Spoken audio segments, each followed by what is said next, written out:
The world has changed massively while you've been trying to change it. Do you think you've changed it, or has it changed around you? Well, I'm certain that I have been a part of that process of change, perhaps quite a small part, but together with many thousands, hundreds of thousands, even millions of people, we certainly have changed the world. Uh, when In I was what growing, way? when I was growing up, apartheid was taken for granted. It's now history.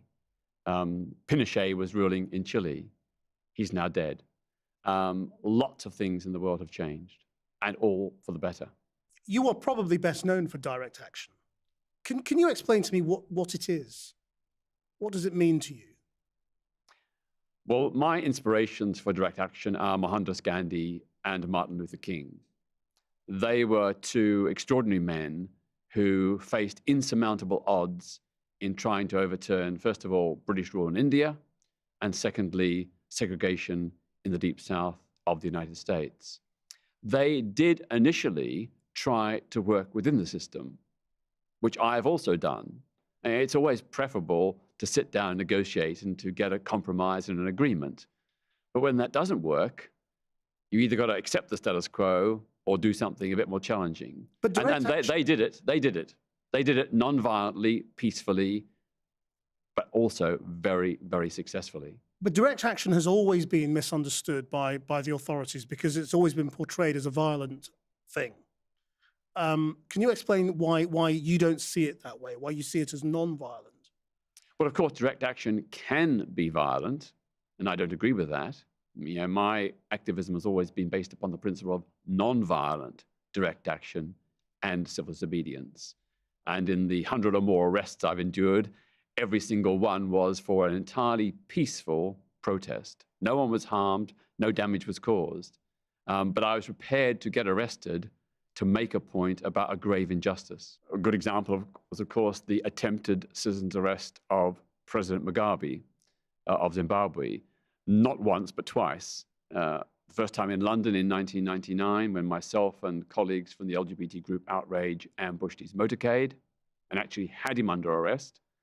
And then the second time was in Brussels in 2001, when I tried to arrest him in the lobby of the Hilton Hotel. Now, on both those occasions, it was not about LGBT rights, even though he's a notorious homophobe. It was about the wider, broader human rights abuses, in particular, his authorization and condonement of torture of people in Zimbabwe. So just talk me through what happened. I mean, as you come eye to eye with this man. Well, what happened, for example, in the first attempt in London in 1999, I received a late night phone call informing me that President Mugabe had come to London on a private shopping trip, and he was staying at the St. James's Court Hotel near Victoria Station.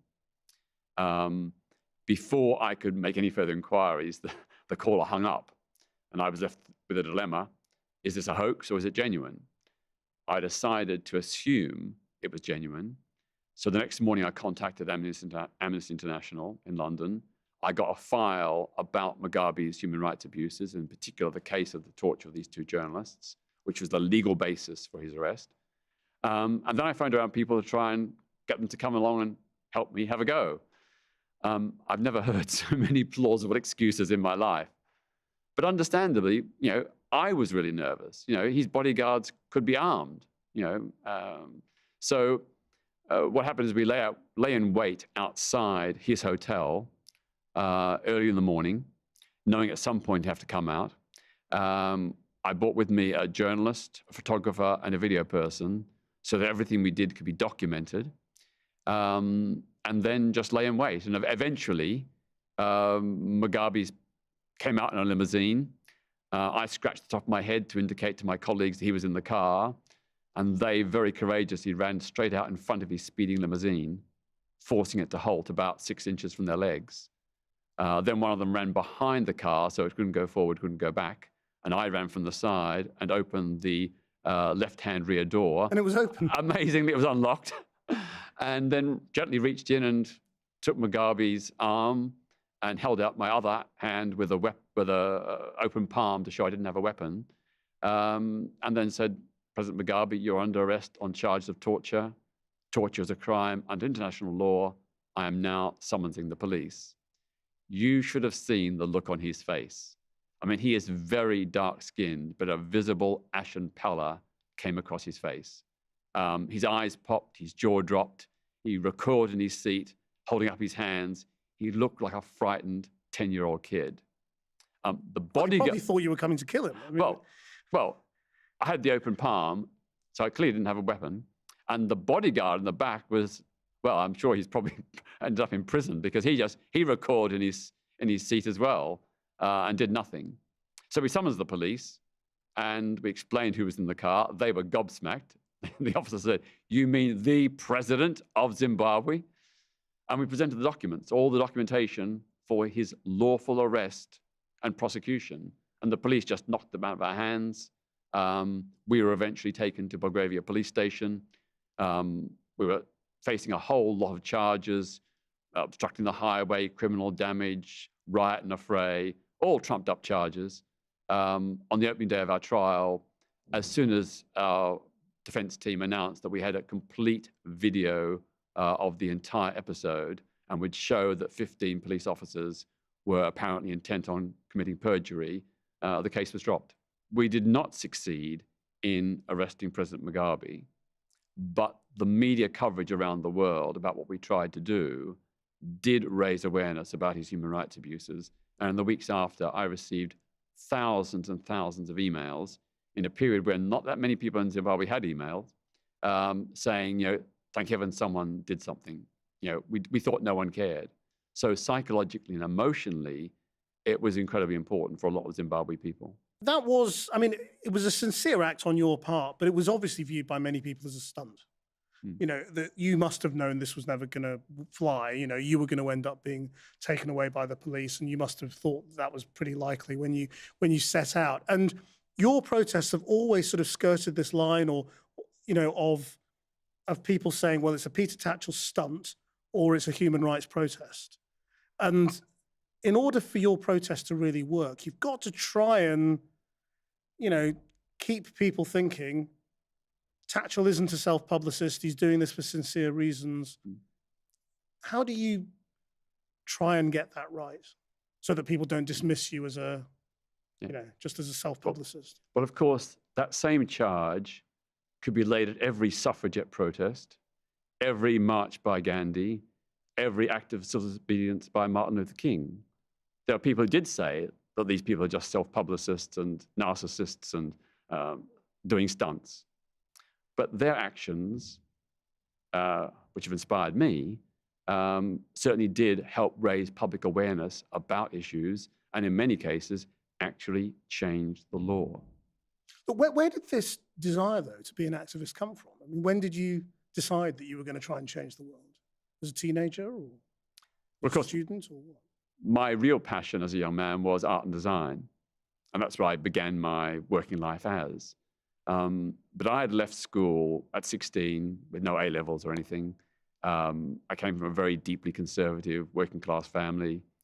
Everything in our family revolved around the church. This is in Australia? This is in Australia. Whereabouts? In Melbourne. Right. So nothing prepared me for the human rights activism I've subsequently done for the last 51 years.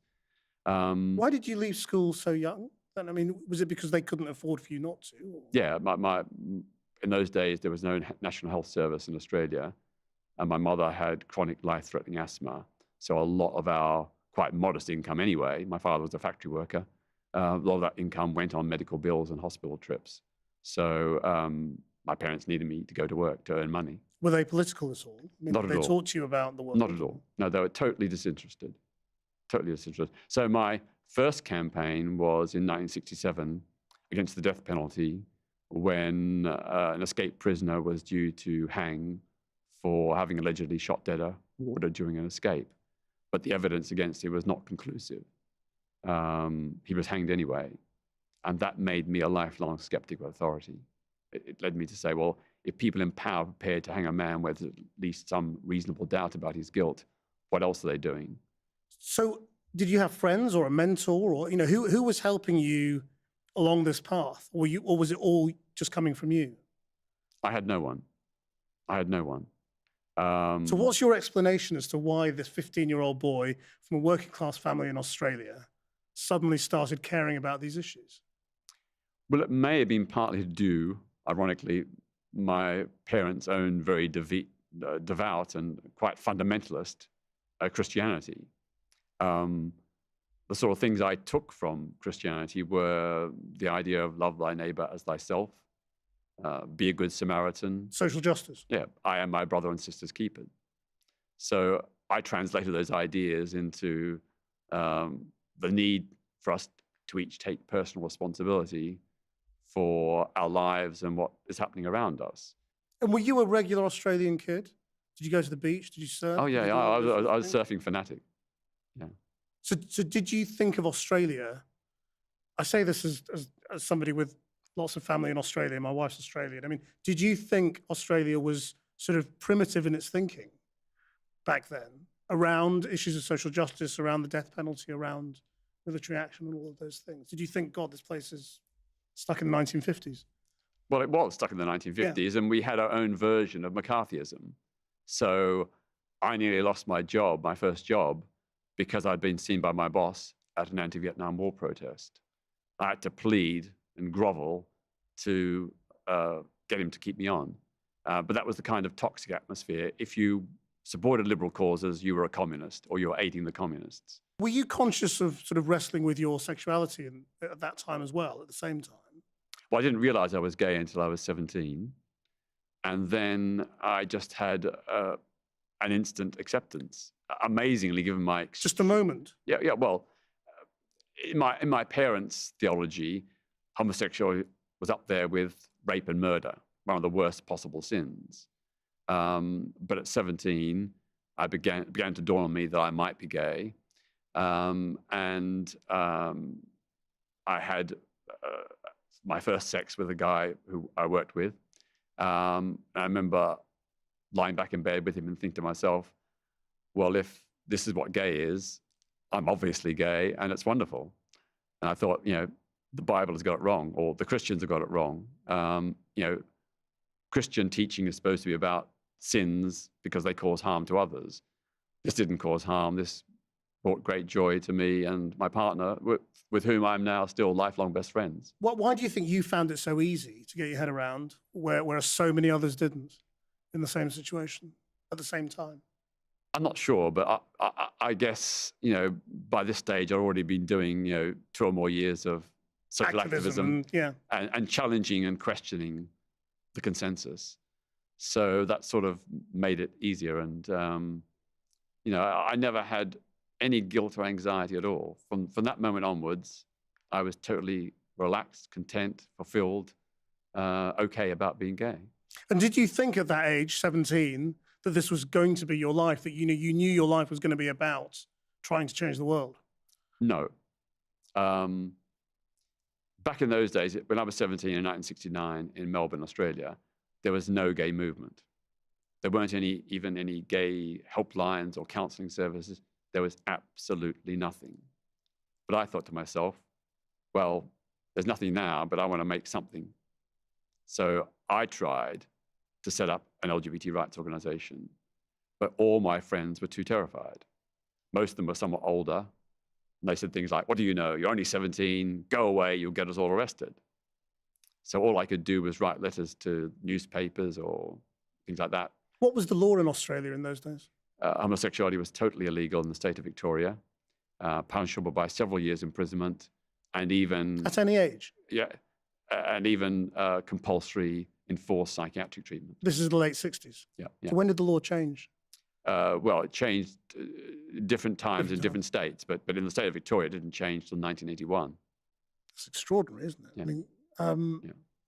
But see, I didn't have a template. I didn't have mentors. I didn't have an LGBT movement to guide me. So I took as my template the Black Civil Rights Movement in the United States. I saw that their ideals and values and methods as a very useful, practical way to advance LGBT rights. So in the absence of anything else, that was my template. That was the way I began my campaigning and have continued ever since. I remember also reasoning at 17, no one else had ever told me this, but I just worked out in my own mind, well, if Black Americans are an oppressed minority, then so are LGBT people. And we have the same claim for equality and social justice. And I reasoned that, given the experience of the Black Civil Rights Movement, that it would probably take about 50 years to win LGBT legal equality in countries like Australia, Britain, and the United States. And You were right. my guess was almost right, almost right. But that was a guess. That was a guess.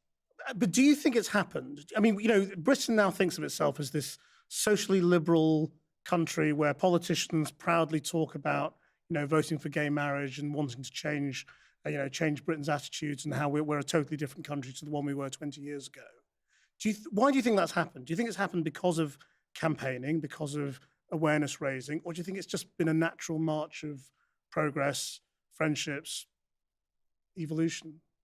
Social change is never natural and happening of its own accord. It had to be made to happen. It has to be made to happen. And that's the same for women's rights, black rights, working class rights, and the rights of LGBT people. I'm not saying that campaigning alone was the motor, but I think it was a very significant one. And, I've operated both inside Parliament, working with MPs and governments, but also on the outside as well. And I think that combination of protest on the outside, mirrored by lobbying on the inside, is, as the suffragettes showed, very, very effective.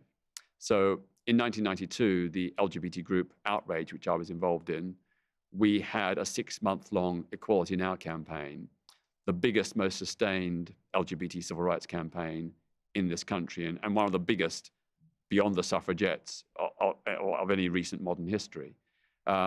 We did a direct action every week every 2 weeks for 6 months, and hundreds of people were arrested.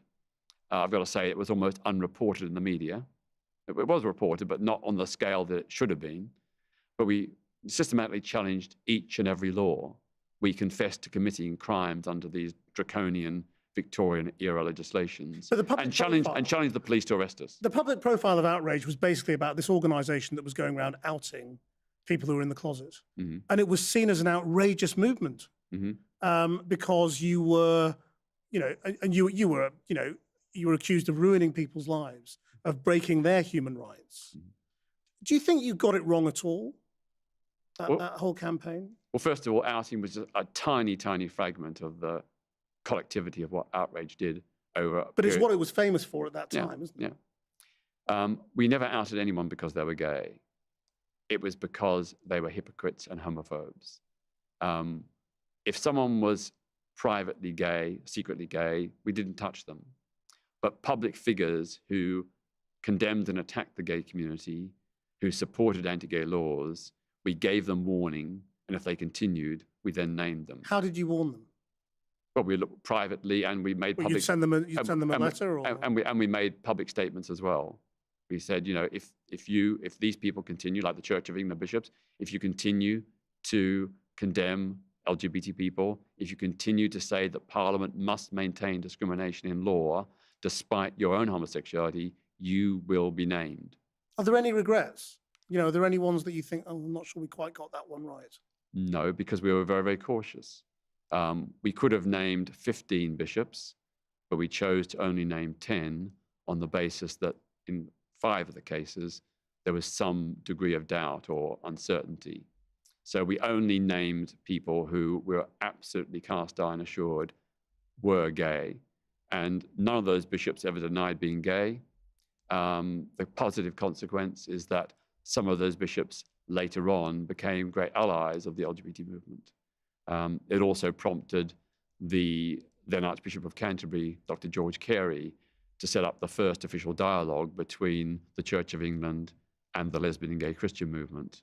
So do you think as a method to change the world, that one worked? Would you say that was a good one? It was ethically justified, and it worked because it did reduce the homophobia of those people. There were casualties, though, weren't there? I mean, no. Effectively, in that there were lives that would have been ruined at that time. No. Maybe they were hypocrites, but no, none of those bishops' life was ruined. Can you be sure? Well, I've spoken to a lot of them. In fact, some of them say, in retrospect, it was painful, meaning embarrassing at the time, but they feel better persons for it now. I think the proof of the pudding is in the eating. We actually helped change things for the better. And do you think you were because your profile in those years was really quite bad, wasn't it? I mean, a lot of people hated you. Yeah, I lived with death threats all the time, Yeah. and violent attacks upon my home, and even being physically assaulted in the street. Yeah, and you were certainly the focus of hate in the media. I mean, the newspapers loathed you. Yeah. Do you think that was because they were just homophobic, or because you were a convenient target, or what do you think was really behind it? I think I was deemed to be an uppity queer. I think there was homophobia behind a lot of it. Because all of those newspaper editors, and would have had gay friends and gay members of the family and all the rest of it. I mean, Possibly. they can't all have just been driven from some fear of the gay community. Well, I don't know, but there was one very famous newspaper columnist who said that I hear that some people say that Peter Tatchell should be killed. That wouldn't be a very bad thing. And this was in a national newspaper. So that was the kind of atmosphere there was. And yes, it was personally quite painful and difficult for me to cope with, psychologically and emotionally. It was tough. But I was motivated by my love and concern for victims of homophobia, biphobia, and transphobia. I wanted to defend them and thought that they, the victims, had to be defended by any peaceful means necessary. I mean, clearly it was a very frightening time. And you seem, I've known you vaguely, I don't know, 25, 30 years. And I remember you then as sort of as quite a nervy man. You could come over as paranoid. Mm-hmm. I wouldn't say paranoid, but I'd say nervous. Yeah. But you would come over as quite afraid at times of what would happen to you. For 20 or 30 years, from the Bermondsey by-election when I first came to public prominence in 1983, I had non-stop death threats and hate mail running into the thousands or tens of thousands every year. I was physically violently assaulted in that 30-year period over 300 times. Nearly all the teeth in my mouth are chipped and cracked and had to be reconstructed through restorative dentistry. I've been attacked with bottles, bricks, stones, iron bars, fists, boots. There's been over 50 attacks upon my flat, including 3 arson attempts and a bullet through the front door. There's been various periods when I've had to be under police armed guard. In the mid-1990s, there was a plot by the neo-Nazi group Combat 18 to kill me and 9 other prominent public figures. In the early 2000s, I had to have armed police protection over challenging the Jamaican reggae and dancehall singers who were advocating killing gays and lesbians. They sent a hitman here to kill me. So, what effect does that have on your mental health? Living like yeah, I've lived with post-traumatic stress disorder for many decades. Often, waking up with night terrors, reliving the violent attacks. And I'm so lucky that I haven't been seriously injured or even killed. The police and my doctors have said, you are one lucky man. You could have easily been killed in this period. And for me, it was like living through a low-level civil war. But then again, what spurred me on was my optimism and hope that things could change, my belief in the importance of the human rights campaigns I was doing, and also the knowledge that human rights defenders in other countries suffer far worse fates. If I had been in Russia or Iran or Saudi Arabia or Uganda, I almost certainly would be dead. So, their courage inspires me to keep going. And I've had my challenges and my setbacks, but nothing by comparison to what they've endured. And that inspiration is what drives me on. In terms of changing public opinion, how important was it to have alongside the radical protesters like you, the cuddlier ones, the Ian McKellens, the household names saying, well, no, I'm gay too? Yeah, absolutely. Very, very important. As I said, you need both. You've got to cover all bases. Yeah, you need the suffragettes and the suffragists, and they work in synergy. And so good cop, bad cop. So what difference to that method has social media made? Because a lot of people now think a protest is a hashtag. Yeah. You know, that you can change the world on Twitter. Yeah. Well, I think a lot of social media campaigns can be effective, but you really need to get millions of signatures to make an impact. And you really have to target, that campaign to the right people. So the big campaign to get a statue for Millicent Fawcett in Parliament Square, or to get Jane Austen on the £10 note, those were driven initially in part by social media.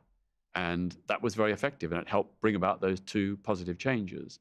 So I'm not against social media, it's fine, but sometimes it's not enough. When people in power won't listen, if they won't listen to an argument presented well, if they close their minds and hearts to reason and compassion, then sometimes you do have to force the issue by putting them under some kind of pressure.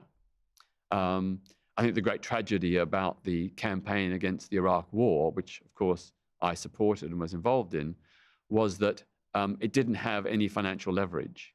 It didn't have any leverage against the Blair government.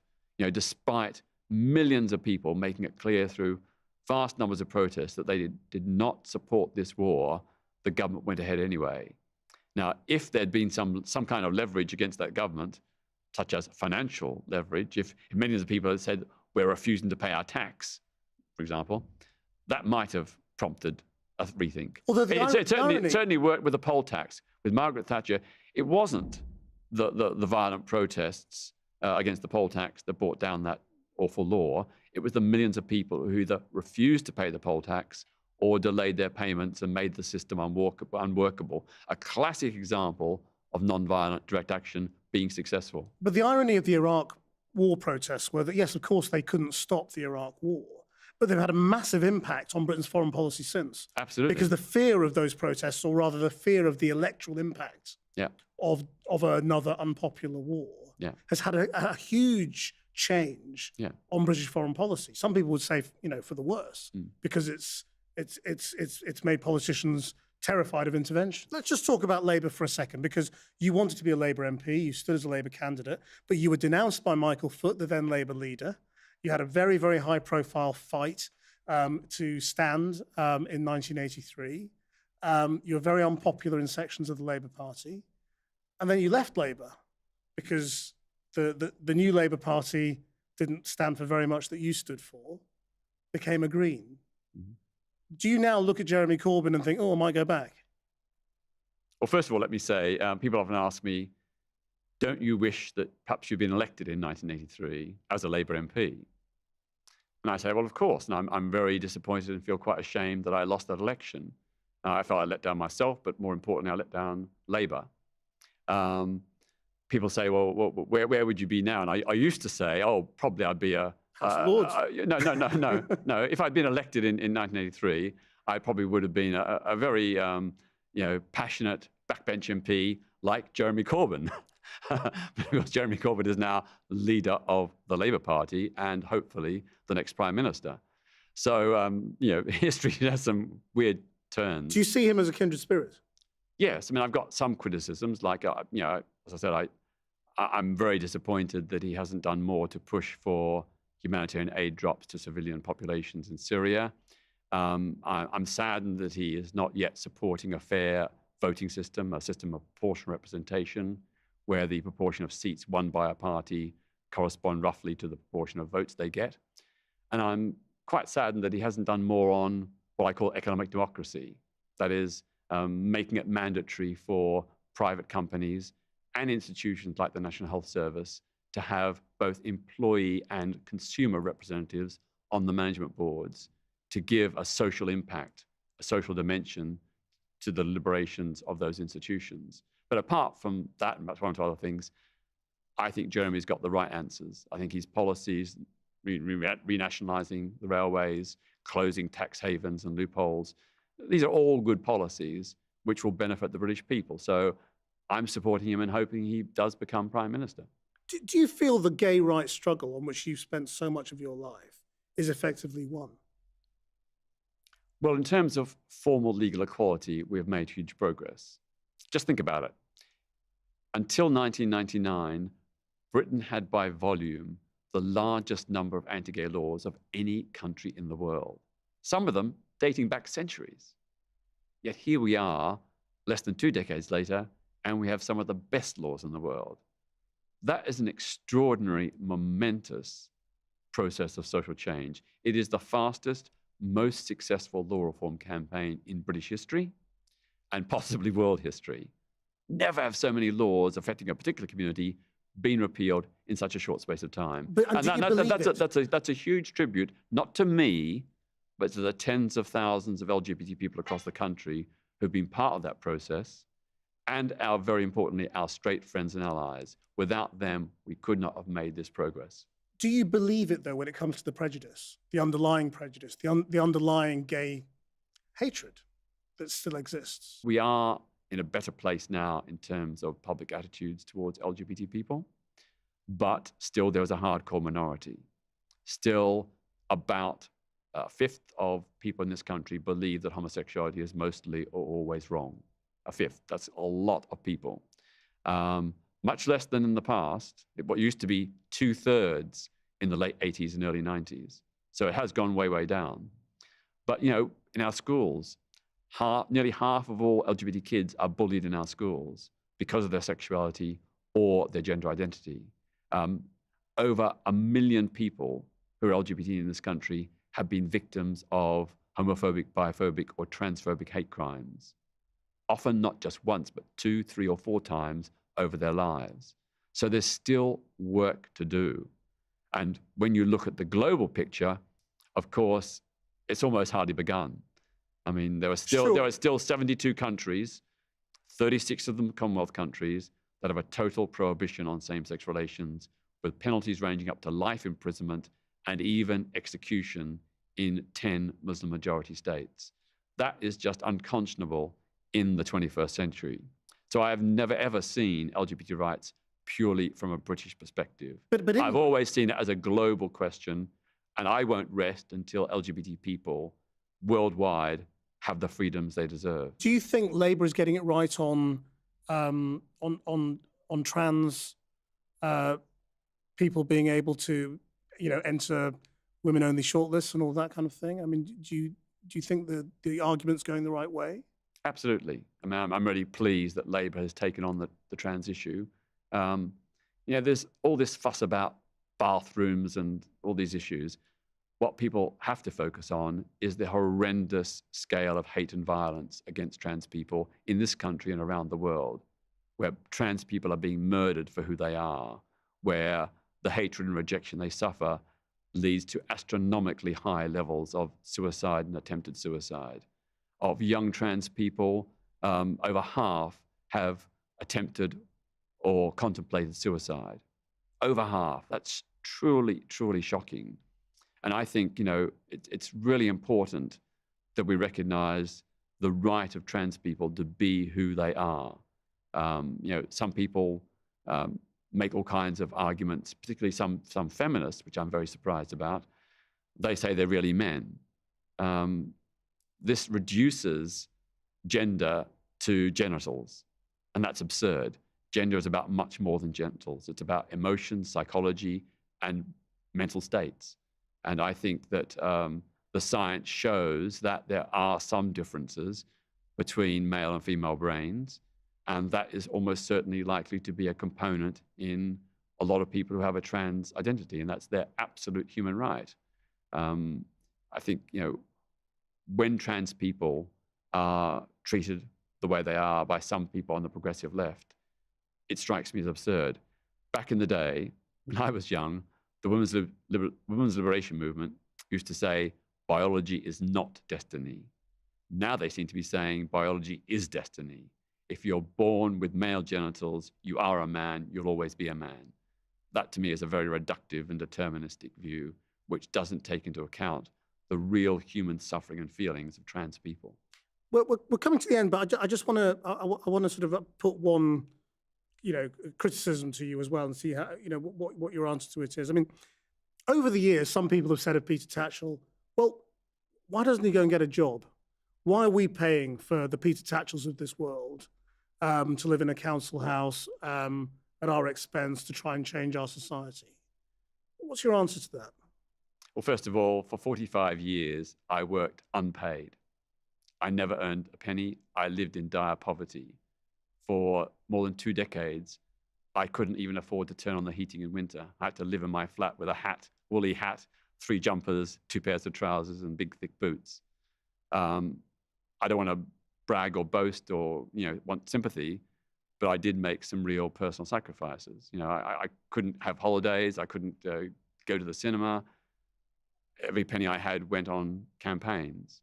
As regard my council flat, I've lived there almost 40 years. I've more than paid off the cost of that council flat. I refused to buy it, even though I could have bought it for £15,000. It's now worth over £320,000. I've made my sacrifice. I don't want thanks for it.